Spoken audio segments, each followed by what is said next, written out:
कहानी का शीर्षक पहले मुर्गी आई या अंडा। एक बार बादशाह अकबर के राज दरबार में एक ज्ञानी पंडित आए। बादशाह अकबर से वह अपने कुछ प्रश्नों के उत्तर चाहते थे, लेकिन बादशाह अकबर पंडित के प्रश्नों के उत्तर देने में खुद को असक्षम महसूस कर रहे थे।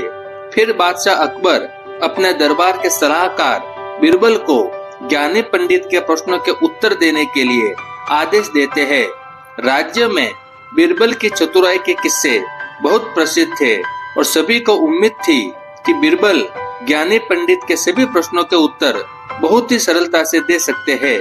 बीरबल से पंडित ने कहा, मैं तुम्हें 2 विकल्प देता हूँ, जिसमें से पहला विकल्प यह है कि या तो तुम मेरे 100 आसान प्रश्नों के जवाब दो या फिर मेरे एक कठिन प्रश्न का जवाब दो। बीरबल ने कुछ समय सोचने के पश्चात पंडित से कहा, मैं आपके 100 आसान प्रश्नों के बजाय एक कठिन प्रश्न का जवाब देना चाहूंगा।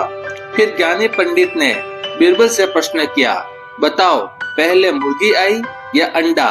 बीरबल ने तुरंत जवाब दिया कि पहले मुर्गी आई। तो पंडित को आश्चर्य हुआ और उसने फिर बीरबल से पूछा कि तुम किस आधार पर कह रहे हो कि पहले मुर्गी आई।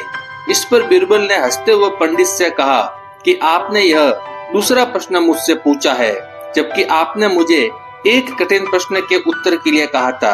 इसके बाद ज्ञानी पंडित बीरबल को कुछ और कह नहीं पाए और फिर जवाब दिए बिना ही राज दरबार से प्रस्थान कर लिया। बीरबल की चतुराई को देखकर बादशाह अकबर ने बीरबल से कहा, तुम इस राज्य के सबसे चतुर व्यक्ति हो।